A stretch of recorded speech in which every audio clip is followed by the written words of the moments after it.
Psychic Self-Defense by Dion. Chapter 1.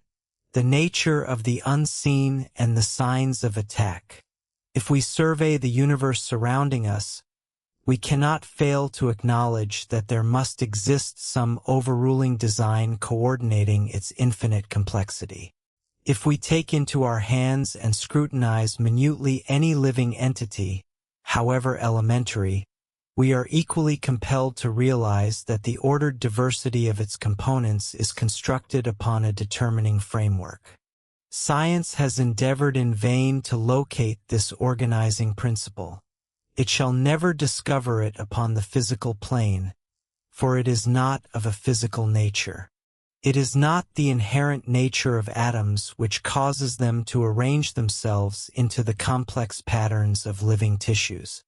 The driving forces of the universe, the framework upon which it is constructed in all its parts, belong to another phase of manifestation than our physical plane, possessing other dimensions than the three to which we are habituated, and perceived by modes of consciousness other than those to which we are accustomed.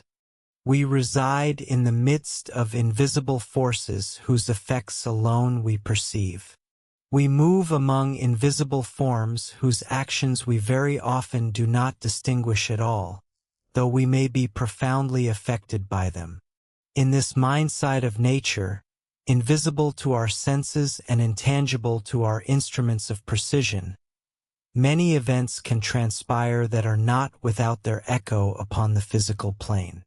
We may encounter individuals who are manipulating these forces. We may ourselves venture out to meet the unseen, led by our interest in it, and find ourselves beyond our depth before we ascertain our position, or we may fall victim to certain pathological conditions which rend the veil. The threshold of the unseen is a treacherous coast upon which to bathe. There are potholes, currents, and quicksands. The strong swimmer who knows the coast may venture in with comparative safety. The non-swimmer who takes counsel of nothing but his own impulses may pay for his temerity with his life. But we must not commit the error of assuming that these invisible forces are necessarily evil and inimical to humanity. They are no more inimical in themselves than are water or fire, yet they are potent. If we act in opposition to them, the result is disastrous for us, for we have violated a natural law, but they are not intent upon attacking us, any more than we are intent upon attacking them. We must face the fact, however, that men and women with knowledge of these matters have, both in the past and in the present, utilized that knowledge unscrupulously, and that we may find ourselves involved in the consequences of their actions. It may safely be posited that the unseen is only evil and inimical to humanity when it has been corrupted and perverted by the activities of these unscrupulous men and women, whom initiates designate as adepts of the left-hand path. We must consider the outward and visible signs of psychic attack before we are in a position to analyze the nature of such attacks and indicate their source of origin. It is a fundamental rule that diagnosis must precede treatment. There exist many distinct varieties of psychic attacks, and the methods that will dispose of one will prove ineffectual against another. The most common form of psychic attack is that which proceeds from the ignorant or malignant mind of our fellow human beings. We specify ignorant as well as malignant, for not all attacks are deliberately motivated. The injury may be as inadvertent as that inflicted by a vehicle skidding out of control. This must always be borne in mind, and we should not impute malice or wickedness as a matter of course when we sense we are being victimized. Our persecutor may himself be a victim. We should not accuse a man of malice if we had linked hands with him and he had stepped upon an electrified rail. Nevertheless, we should receive at his hands a severe shock. So it may be with many an occult attack. The person from whom it emanates may not have originated it. Therefore, we should never respond to attack with attack, thus lowering ourselves to the moral level of our attackers, but rather rely upon more humane methods, which are, in reality, equally effectual and far less dangerous to handle. People also come into contact with the unseen through the influence of places. An individual who is not actually psychic, but who is sufficiently sensitive to perceive the invisible forces subconsciously, may enter a place where they are concentrated at a high tension. Normally, although we move in the midst of these forces, we remain oblivious to them. Where they are concentrated, however, unless we are exceedingly obtuse of perception, we begin to be dimly conscious of something that is affecting us and stirring our subliminal self. It may happen that the barrier between consciousness and subconsciousness is dense in some individuals, and they are never able clearly to realize what is transpiring. They merely experience a sense of oppression and general malaise, which lifts when they depart for another location. Consequently, the condition may never be detected, leading to years of ill health and misery. More commonly, however, if there is a definite psychic attack of sufficient force to make itself noticeable at all, characteristic dreams will soon begin to appear. These may include a sense of weight upon the chest, as if someone were kneeling upon the sleeper. If the sense of weight is present, it is certain that the attack emanates locally, for the weight is due to the concentration of etheric substance or ectoplasm, and is sufficiently tangible to press down the scale of a balance when it is possible to capture it for measurement. A great deal of research has been conducted with materializing mediums upon the nature of this tangible subtle substance, and the reader is referred to the volumes on the experiments conducted by Crawford with the Goliath Circle at Belfast, and in Paris with Eva C. by other experimenters, for further information and evidence on this subject.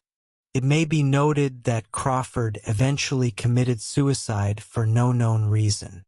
A sense of fear and oppression is very characteristic of occult attack, and one of the surest signs that herald it.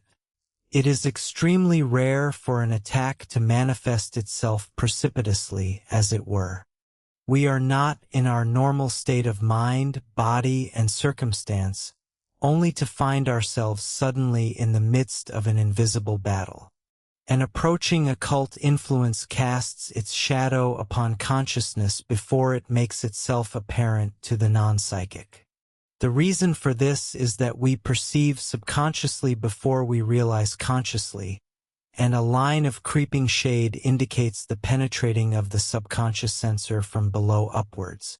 As the attack progresses, nervous exhaustion becomes increasingly marked, and there may, under certain conditions which we shall consider subsequently, be such wasting of the tissues that the victim is reduced to a mere bloodless shell of skin and bones, lying upon the bed, too weak to move. And yet, no definite disease can be demonstrated. Such a case is an extreme example, proceeding unchecked to its logical conclusion. Other outcomes are possible, however. The resistance may be robust, in which case the attack is unable to gain a foothold on the physical plane, and is limited to that borderland between matter and mind which we perceive upon the threshold of sleep. This is a truly terrible experience, for the victim is afraid to sleep and cannot remain awake indefinitely. Worn out by fear and lack of sleep, mental breakdown soon supervenes. Nervous exhaustion and psychological collapse are the more prevalent consequences of astral aggression among individuals of European descent. For in the West, at least, it is rare that an assailant possesses the capacity to prosecute the assault to its ultimate conclusion, the demise of the victim. Notwithstanding this general rule, there exist documented instances wherein the victim has succumbed to unadulterated terror. Rudyard Kipling's harrowing narrative, The End of the Passage, provides a chronicle of precisely such an occurrence. Yet, supplementary to these purely subjective phenomena, objective manifestations shall also present themselves, provided the assault possesses a sufficient degree of concentration. The phenomenon of repercussion is widely recognized, that process wherein events befalling the subtle body are mirrored within the dense vehicle. Consequently, following an astral conflict during slumber, contusions are discovered upon the physical form, occasionally manifesting in specific, discernible configurations. I have personally observed the impression of a caprine hoof and the ace of clubs marked upon the epidermis as sharply defined contusions, transitioning from azure to ochre and dissipating over the course of several days, as is the nature of such injuries. Noxious effluvia constitute yet another manifestation of astral aggression. The characteristic aroma is that of decomposing flesh, appearing and vanishing capriciously. Yet, during its manifestation, its presence is unmistakable, and any individual in attendance may perceive it, irrespective of whether they possess psychic sensitivities. I have also encountered an appalling miasma resembling sewage arising when a ritual pertaining to the element of earth was being erroneously executed. Another peculiar phenomenon is the precipitation of viscous slime. I have not personally witnessed this occurrence. However, I possess direct testimony from a reliable authority regarding one such instance. The residues sometimes appear as though a legion of slugs had traversed in regimented formation. At other times, there appears a broad smear of viscosity, and on other occasions, distinct footprints, frequently of gargantuan proportions. In the specific case to which I allude, an account received directly from an eyewitness, the impressions resembled the footprints of a pachyderm. Enormous tracks upon the floor of the drawing room in a bungalow situated near the coast. Anomalous footprints, emerging ex nihilo and leading nowhere, are occasionally observed during snowy conditions. I have beheld them on 2 occasions upon the roof of an auxiliary structure. They appeared upon the verge of the roof, as though the pedestrian had disembarked from an aircraft, traversed directly across the surface, and terminated abruptly at the wall of the main edifice against which the lean-to abuts. There was no return track. A solitary line of impressions originated from nothingness and culminated at a lofty wall. A similar occurrence transpired on a vast magnitude in Devon approximately 50 years prior, and an account of it may be located within that most intriguing volume, Oddities, by Commander Gould. In this instance, however, the prints were not human, but rather appeared to be those of an asinine hoof, proceeding in a single file, penetrating straight through walls and traversing roofs, covering the greater portion of 200 miles in a single night upon both banks of an unbridged estuary. Those who seek confirmatory evidence would be well advised to consult Commander Gould's text, wherein the incident is chronicled in detail. There exists a peculiar phenomenon known to occultists as the astral bell. Sir Arthur Conan Doyle employs this device in one of his Sherlock Holmes narratives. This auditory phenomenon ranges from a crystalline, campanular note to a faint click. I have often perceived it as resembling the sound produced by striking a fractured wine glass with a knife blade. It commonly announces the advent of an entity possessing only a marginal capacity to manifest, and it need not necessarily serve as a harbinger of malevolence. It may simply constitute a solicitation at the threshold of the physical realm, intended to attract the inhabitants' attention to the presence of one who waits without and desires communication. If, however, it manifests in conjunction with other symptoms of astral assault, it would provide robust evidence in confirmation of the diagnosis. Inexplicable outbreaks of combustion are also occasionally observed in this context. These occurrences indicate that elemental forces, rather than human agencies, are operative. Poltergeist phenomena also arise, wherein objects are hurled indiscriminately, bells are sounded, and other noisy manifestations transpire. Naturally, there may exist a multiplicity of phenomena, with more than one classification manifesting within the same instance. It goes without saying that the possibility of a natural, material explanation must never be disregarded, even in instances where the supernatural element appears most patent. Such an explanation should always be assiduously pursued in every conceivable direction before any supernormal hypothesis is considered meriting attention. Conversely, we ought not be so dogmatically adherent to materialistic theories that we refuse to adopt a psychic theory as a working hypothesis, provided it demonstrates any potential for efficacy. Ultimately, the validation of any method lies in its results. If, by proceeding upon an occult hypothesis, we are able to resolve a case that has resisted all other modes of treatment, we possess substantial evidence in support of our contention. We must also remain cognizant that the element of deliberate fraud may infiltrate the most unexpected quarters. I have observed a narcotics habitué successfully masquerade for a considerable duration as the victim of an occult assault. A recent contributor to the British Medical Journal declared that whenever he encountered a case involving bell ringing, percussive knocks, the exudation of water and oil from ceilings, and other untoward occurrences, he invariably sought the agency of the hysterical maidservant. Occultists would be exceedingly well advised to do likewise before they commence concerning themselves with the devil. Conversely, the sagacious individual, whether occultist or scientist, will not insist upon the hypothesis of the hysterical maidservant unless he can apprehend her in flagranti delicto, as he inevitably shall if she is indeed the culpable party. Counterfeit bank notes would never gain circulation were it not for the existence of genuine currency. It would never occur to any individual to manufacture fraudulent psychic phenomena unless there had previously existed genuine psychic phenomena to serve as a template for the forgery.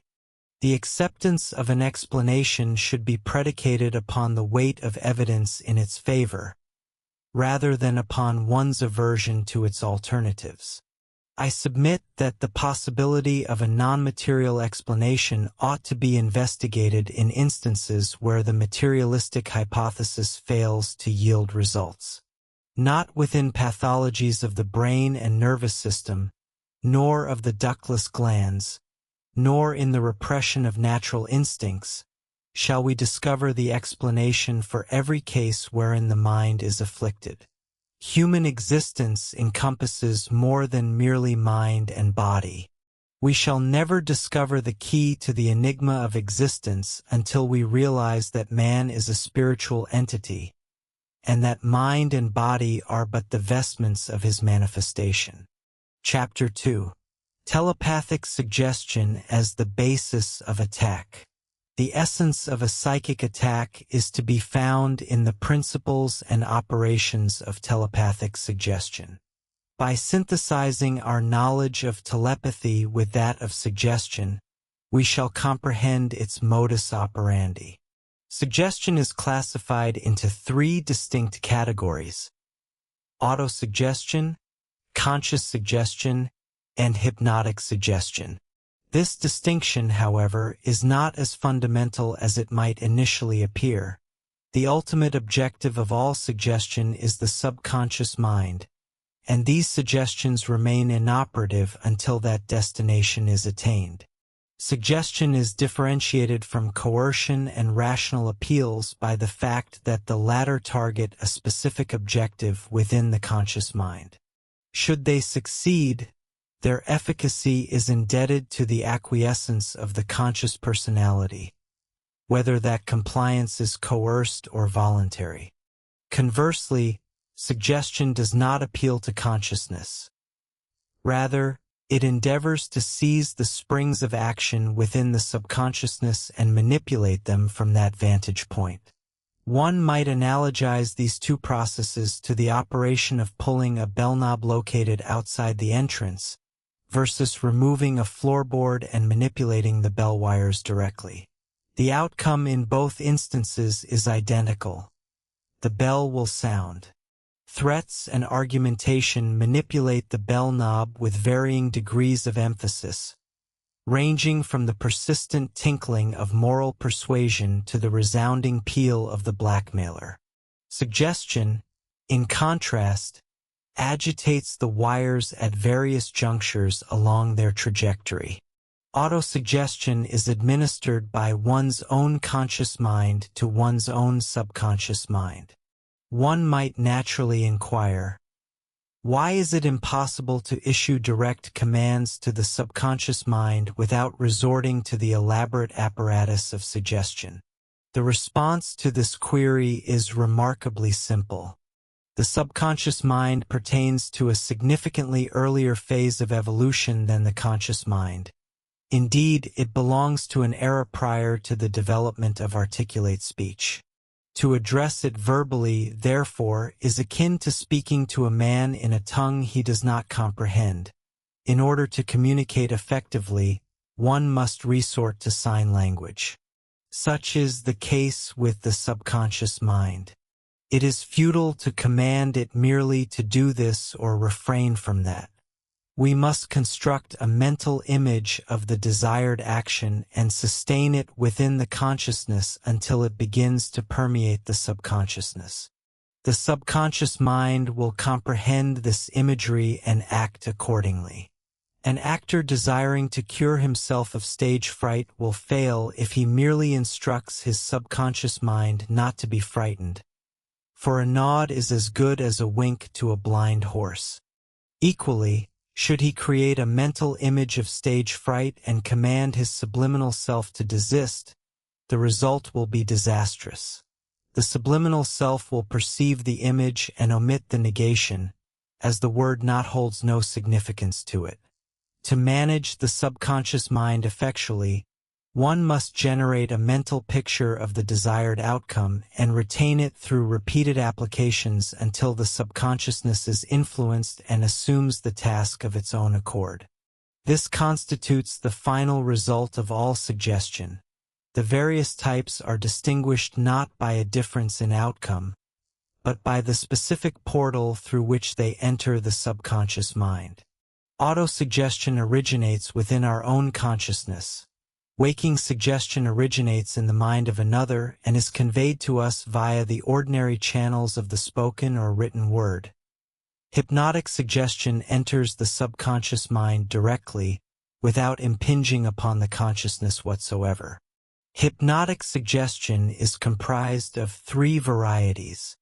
Firstly, true hypnotic suggestion, administered when the subject has been rendered insensible through magnetic passes or by fixating the eyes upon a luminous object. Secondly, suggestion administered during normal sleep, as co-advises be done with children, a proceeding I consider most undesirable. And thirdly, telepathic suggestion. All these modes of suggestion enter the mind behind the sensor. That is to say, they operate independently of consciousness, which is neither invited to cooperate nor possesses the power to inhibit them. In the majority of instances, suggestions implanted in this manner are never recognized as originating from an external source. They are discovered only after they have matured within the subconsciousness and begun to take effect.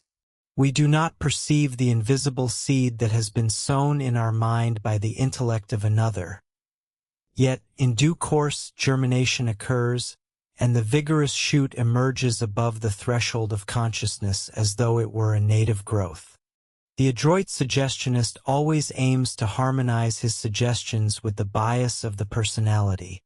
For if they do not accord, the established subconscious complexes will expel them before they have sufficient time to strike root. All he can truly accomplish is to reinforce and stimulate ideas and impulses that are already present, albeit perhaps latent. He cannot implant an entirely alien seed. He cannot graft a rose shoot onto a lilac bush, for it will merely wither and perish. For the thought seeds of suggestion to grow, they must discover congenial soil. It is herein that the strength of the defense lies. We may be unable to prevent the minds of others from projecting suggestions toward us, but we may so purify the soil of our own natures that no harmful influence can find a congenial seedbed. It is a simple matter to uproot a seedling nettle, but it is an entirely different undertaking to eradicate a thick-set bank of tangled roots and stinging shoots that is many years old. It has been asserted, and not untruly, that a person cannot be hypnotized into committing any act contrary to his true nature. Yet, what constitutes the true nature of each of us? Have we truly overcome the ape and the tiger, or are they merely caged? Suggestion can unbar the cage of all our secret temptations and unleash them upon us. None but the saint is naturally immune. It is possible to reduce any individual to any state, provided suggestion is granted unchecked scope for a sufficient duration. Under certain conditions, the purest woman can be rendered a harlot, and the noblest man a murderer. Knowledge is necessary for protection, and it is precisely that knowledge which I intend to impart within these pages. Let us now consider exactly how a psychic attack operates. In the realms of the mind, there exists neither time nor space as we comprehend them.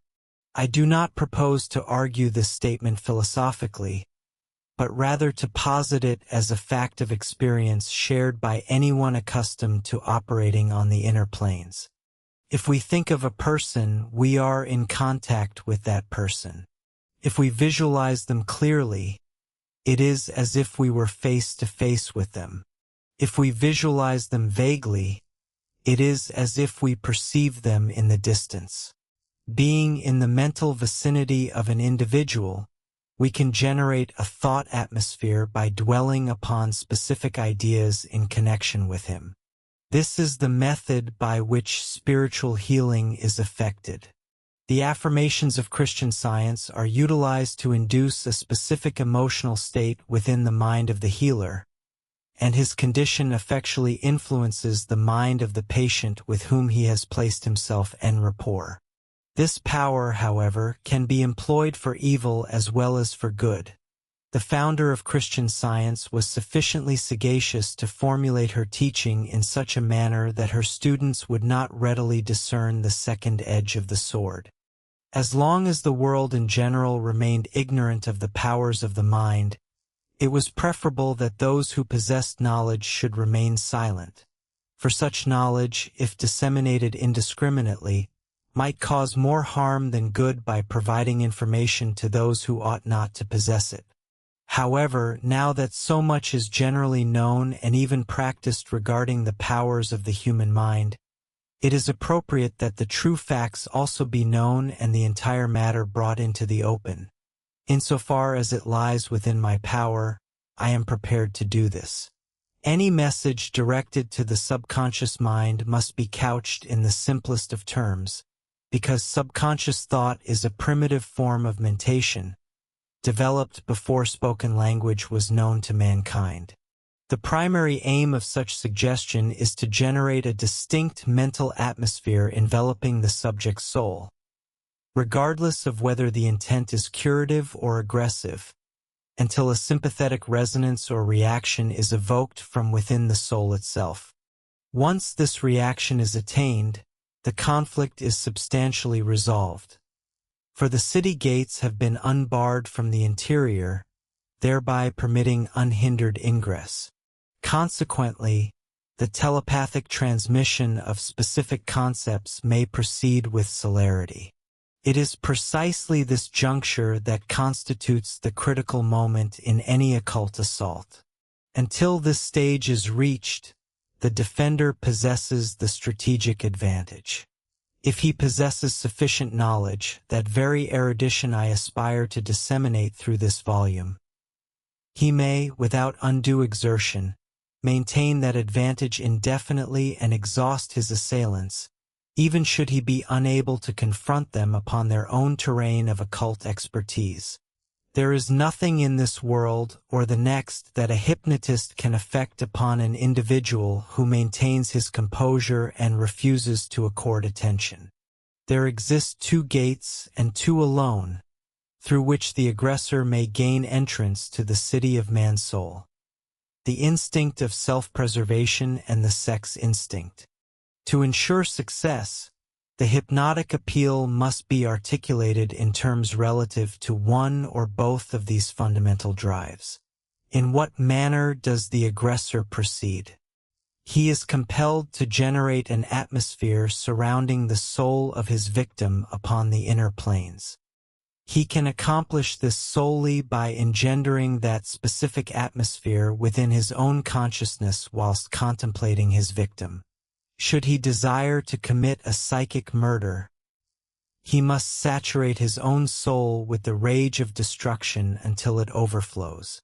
Should he wish to perpetrate a psychic rape, he must imbue his soul with lust and cruelty. The frigid rage of cruelty is essential to the effectual execution of operations of this nature. Now, what transpires when he undertakes this action? He has struck a resonant keynote in the abyss, and it shall be answered. All entities possessing this keynote as the foundation of their nature will respond. Dark Uriel, Azrael, and Ammon take wing, and shall join in the operation. Yet, they do not operate directly upon the victim. Rather, they function through the agency of the operator. It resembles the antiquated game of nuts and may, wherein the participant sent to fetch her counterpart is gripped about the waist by the leader of a chain of supporters. The true physical pressure falls upon his own abdominal muscles, as anyone who has participated in the pastime will recall. And when the magical operation is concluded, what then ensues?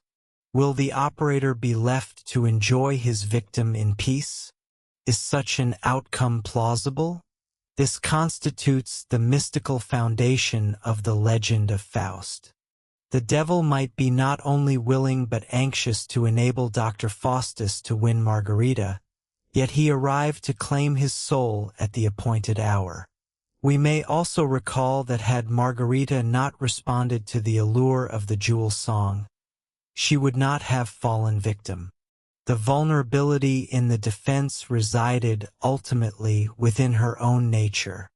We have examined the modus operandi of telepathic suggestion in detail, as it constitutes the veritable basis of every variety of occult attack.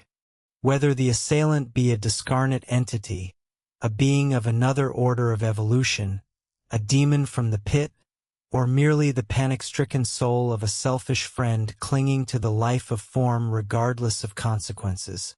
In all instances, the opening gambit remains identical. Until the aura is breached, there can be no entrance to the soul, and the aura is invariably pierced from within by the projection of fear or desire directed toward the attacking entity.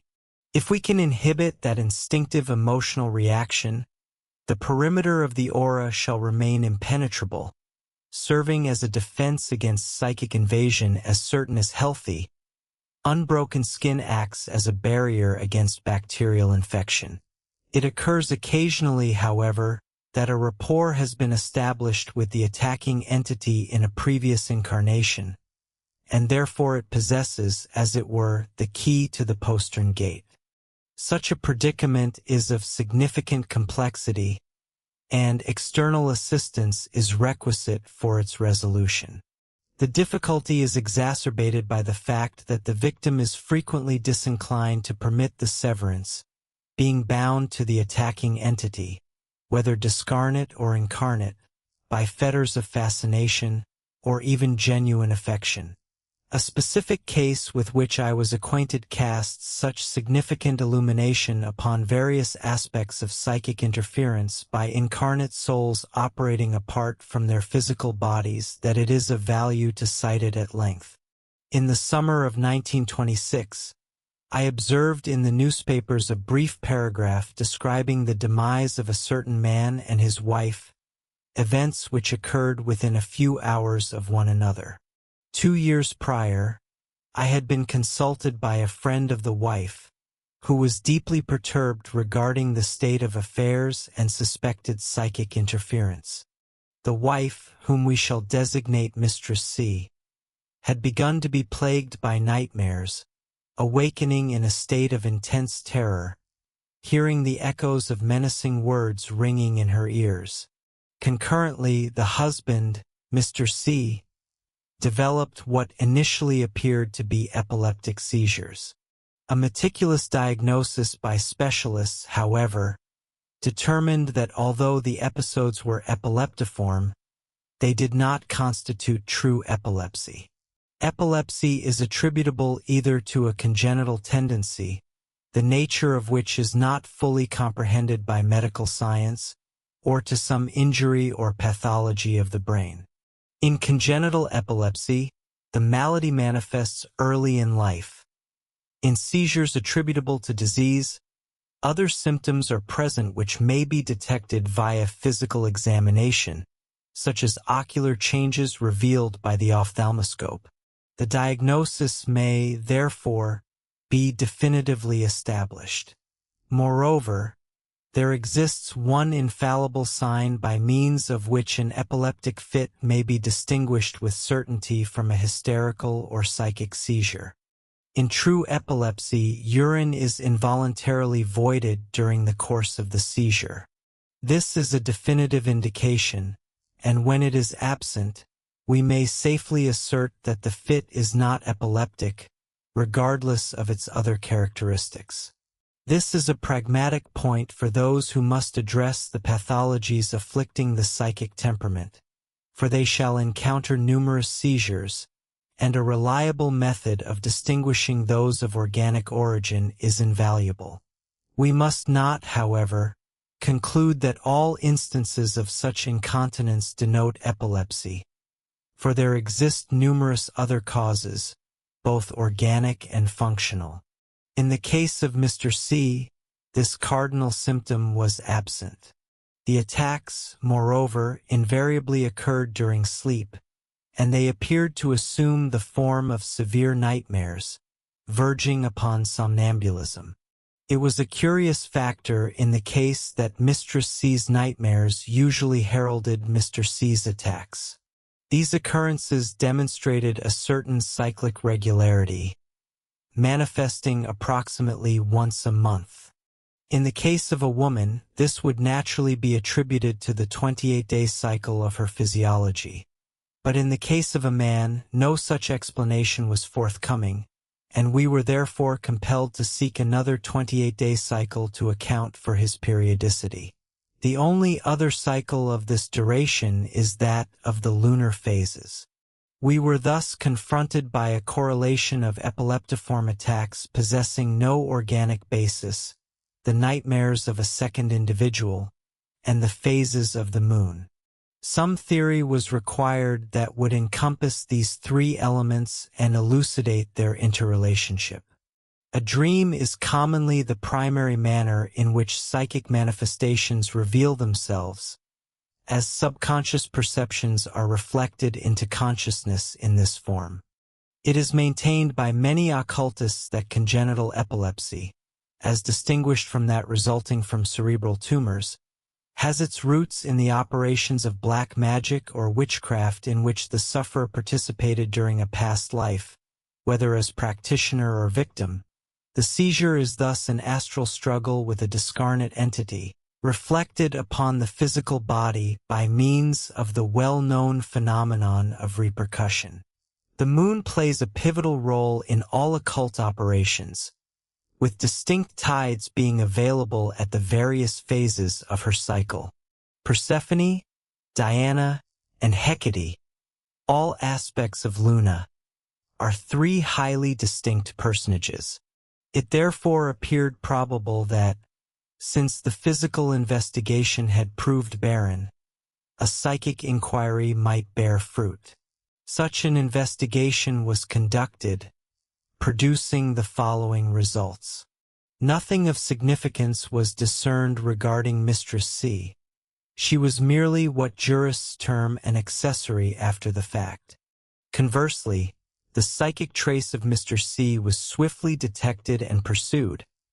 It appeared that in a previous incarnation, he had been associated with two women, a mother and daughter, who had practiced witchcraft for his advantage.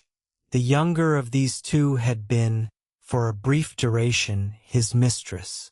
Both mother and daughter had paid the ultimate penalty for their crimes. Yet their male confederate had evaded punishment. The diagnosis was thus: the younger which lies at the root of the disturbance. It is her astral visitations that precipitate Mr. C's seizures and Mistress C's nightmares. Furthermore, these occurrences correlate with the lunar phases, as certain aspects of the moon are propitious for the operations she performs, and she consequently exploits them. The question now remains: is this woman currently in incarnation? That is to say, is the midnight visitation executed by an astral body projected from a living human being, or by an earthbound spirit that has succeeded in evading the second death? By this time, Mistress C had been taken into the confidence of the mutual friend concerned for her welfare. She lent a receptive ear to the suggestion that some psychic influence might constitute the source of the affliction, for this explanation coincided with her own intuitions regarding the matter, intuitions she had not dared to divulge for fear of ridicule. When queried as to whether she could identify anyone within her husband's circle of acquaintances who might prove to be the younger witch, she replied immediately that she could, without difficulty, identify both women, and related the following curious history. She identified the elder witch as her husband's mother, an aged lady who occupied a suite of rooms within their residence. For this ostensibly inoffensive figure, Mistress C had always harbored a peculiar horror and repulsion, although admitting there existed no rational grounds for such feelings, and honestly endeavoring to discharge her duty toward her. Indeed, so profound was her dread of the old lady that she would never remain in the house after her husband had departed for his office in the morning, but would instead repair to her club if she possessed no other engagement. Among the habitual visitors to the house was an intimate friend of the elder Mistress C, a woman of a peculiar psychic temperament, who invariably addressed the old lady as mother and was singularly attached to her. She was also deeply attached to Mr. C. However, her sentiments never exceeded, outwardly at any rate, the bounds of propriety. Mr. C., who was sincerely devoted to his own wife, never accorded her the slightest attention, regarding her merely as his mother's friend, and as such a person to be tolerated. Mistress C unhesitatingly identified Miss X, as we shall designate her, as the younger witch. Inquiries were subsequently made regarding her history, and a most singular narrative unfolded. As a young girl, she had become betrothed to a man who, shortly after the engagement was announced, developed galloping consumption and expired after a brief illness involving a violent hemorrhage. Soon thereafter, Miss X's sister also became engaged, and by a strange fatality, her lover shared the same fate, perishing as the other man had, in a deluge of his own blood. Years passed, and Miss X became engaged once more. Soon, the second lover fell ill, not, in this instance, with galloping consumption, but with a more lingering form of the complaint, in which hemorrhage was the principal symptom. He seemed to survive from hemorrhage to hemorrhage, and this condition persisted for years. Miss X, a woman of considerable private means, acquired a residence, installed an aunt as chaperone, and brought her fiancé to reside there under her nursing care. Before long, the aunt developed symptoms of illness. She appeared drained of all vitality and would lie unconscious for days at a time, yet no specific cause was ever discovered for her malaise. This peculiar menage continued for years, with Miss X dwelling in her substantial residence alongside these two moribund creatures, who lingered on from attack to attack. She was a constant visitor at the home of the CS, both during the lifetime of Mr. C's first wife and that of his second, the friend of my friend. Upon the death of Mr. C's first wife, she reportedly harbored great hopes that his attentions would turn toward herself. However, they did not.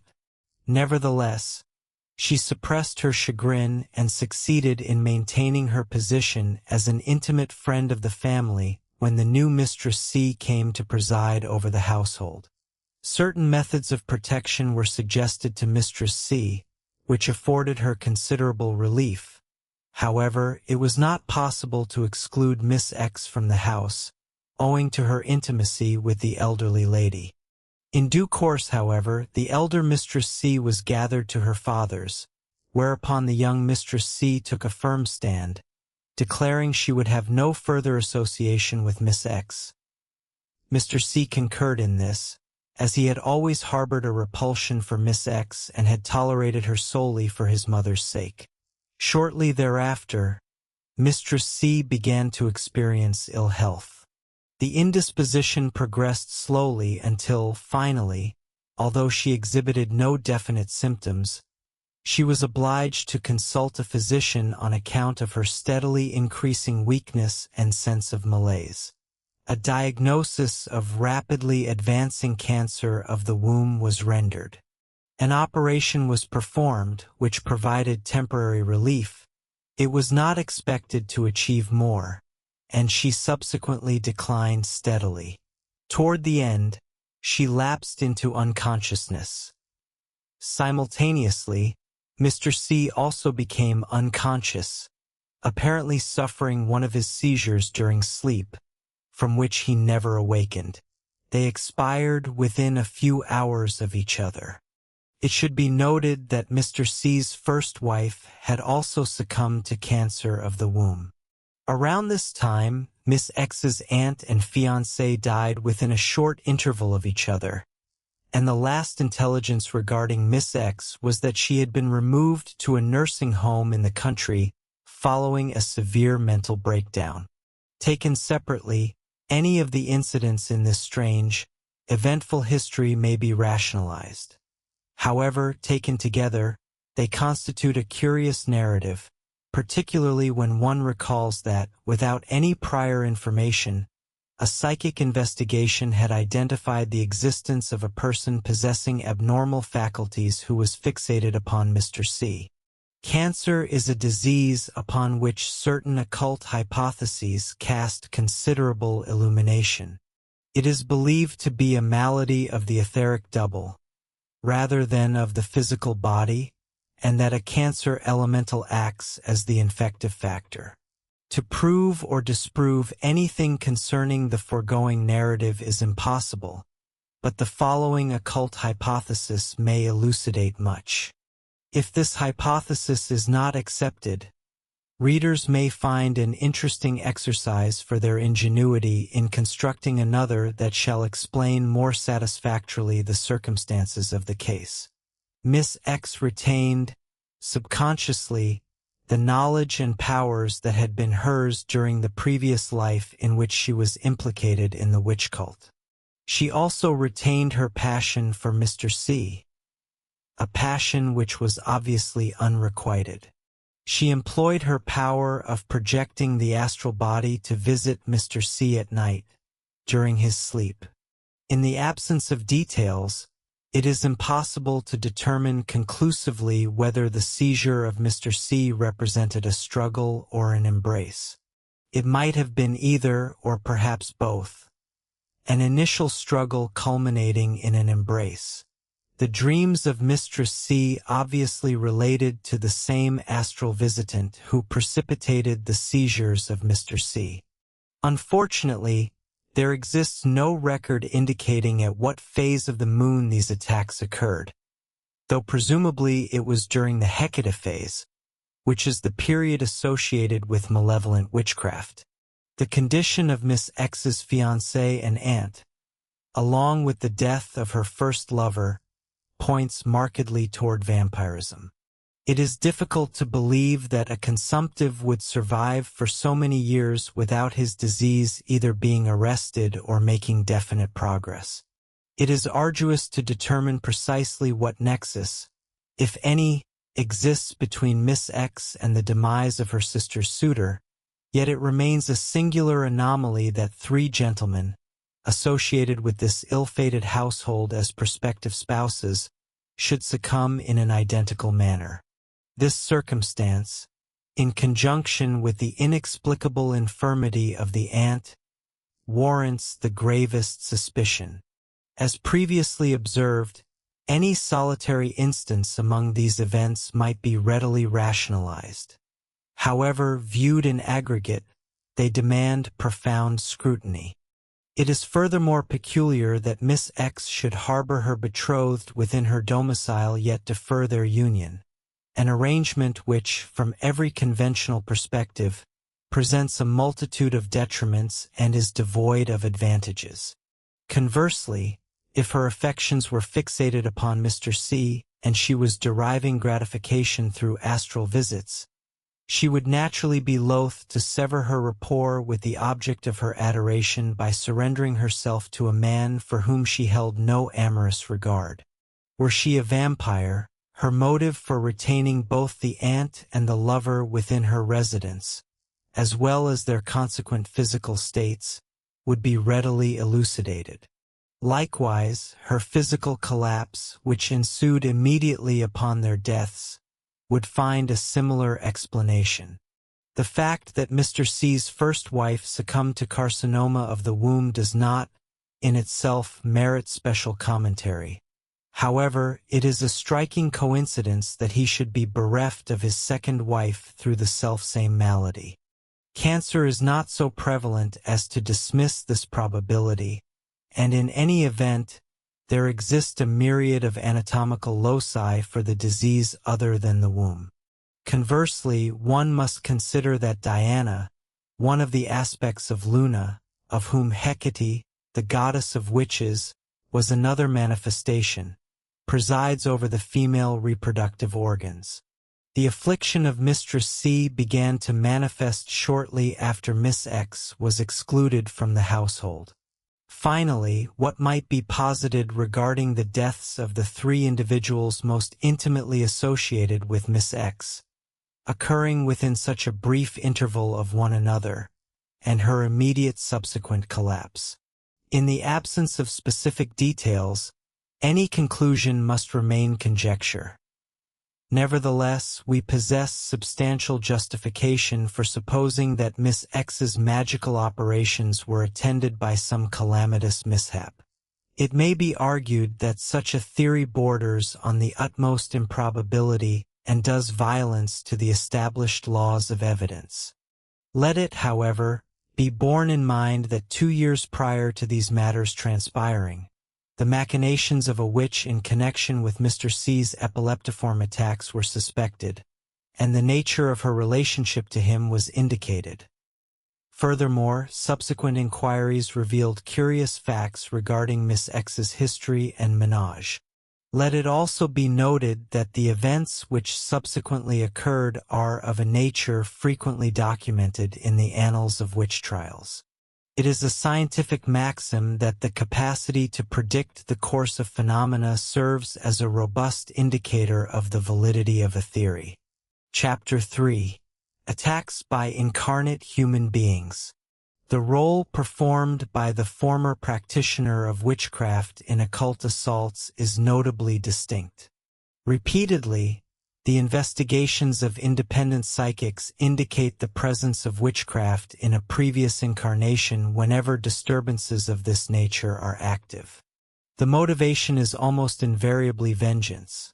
However, there exists substantial justification to posit that the projection of the astral body occurs involuntarily during slumber and is not consciously mandated by the transgressor.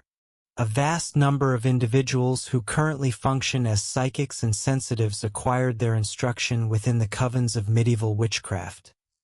Consequently, seasoned occultists remain exceedingly cautious regarding the natural psychic, as differentiated from the initiate who possesses a structured technique of psychism, wherein psychism and mental instability are discovered conjoined with a malevolent disposition. There exists a potent presumption that the cult of Diabolus is not difficult to locate. A peculiar series of events, in which I was personally a participant, illuminates this by no means infrequent occurrence to a considerable degree. It was during the nascent stages of my interest in occultism, when I was yet acquiring experience through the costly but efficacious method of colliding with obstacles, that I made the acquaintance of a woman who possessed an interest in psychic concerns. She was an individual of the most extreme sensitivity toward anything unhygienic or unsightly, fastidious to a fault in her personal habits, subsisting almost exclusively upon raw vegetarian sustenance, and even rejecting eggs as being unduly stimulating. Although not a devotee of animals, she was morbidly humanitarian, perusing with gusto those publications that provided lurid and detailed descriptions of vivisection experiments. Had I been more mature and sagacious, I should have recognized the significance of her excessive cleanliness and extreme sensitivity as denoting the abreaction of a sadistic temperament, sadism being a pathology of the emotional nature wherein the sexual instinct assumes the form of an impulse to inflict suffering. Not having then acquired many truths which I now possess, I regarded her characteristics as indicative of an exalted spirituality. At the time of our acquaintance, she was verging upon a collapse alleged to be the result of overwork, and she was exceedingly anxious to depart from the metropolis and return to nature. I was in the process of departing London to establish my residence at an occult college concealed within the sandy fastnesses of the Hampshire Barrens. In the innocence of my heart, I proposed that she might travel there and assist with the domestic obligations. The suggestion was acted upon, and a few days subsequent to my own arrival, Miss L. joined us. She appeared quite normal, rendered herself agreeable, and was well regarded. One incident, however, when viewed in the light of subsequent events, was significant. Upon alighting from the ancient carriage in which she had traveled from the station, she immediately approached and patted the even more ancient equine that drew it. That beast, usually submerged in an apathy from which he was roused with difficulty when action was required of him, was galvanized into life at her touch as though she had stung him. He threw up his head, recoiled, snorted, and nearly overturned the equipage into the ditch, to the amazement of his Jehu, who declared the animal had never been known to perform such an action previously, and who viewed our visitor with disfavor. Miss L., however, appeared quite normal, rendered herself agreeable, and was accorded a friendly reception by the humans, at any rate. That night I was awakened by a nightmare, a phenomenon to which I am not usually subject. I struggled against a weight upon my chest, and even after consciousness had fully returned, the chamber appeared replete with malevolence. I performed such simple banishing formulae as I knew, and tranquility was restored. At breakfast the following morning, an assembly of bleary-eyed individuals convened, complaining of having passed disturbed nights. We compared observations and discovered that we had all, some 6 or 7 of us, experienced similar nightmares, and we proceeded to exchange experiences. The effect of this upon Miss L was curious. She writhed upon her chair as though it had suddenly become red-hot and stated with considerable emphasis, "These matters should not be discussed. It is most unwholesome." Out of deference to her sensibility. Do you want access to this and all the complete audiobooks on the channel, plus the ebook version? Click the link in the description or scan the QR code in the left corner of the screen to access our library, where you can listen to your favorite esoteric books without ad interruptions, lock your screen, or use other apps while the narration plays, and even download the ebook version to follow along as you listen. Listen on your computer via web browser, or download the app from the Play Store. After subscribing, you will receive an email with your login details, password, and step-by-step instructions on how to access the books through the Hotmart app.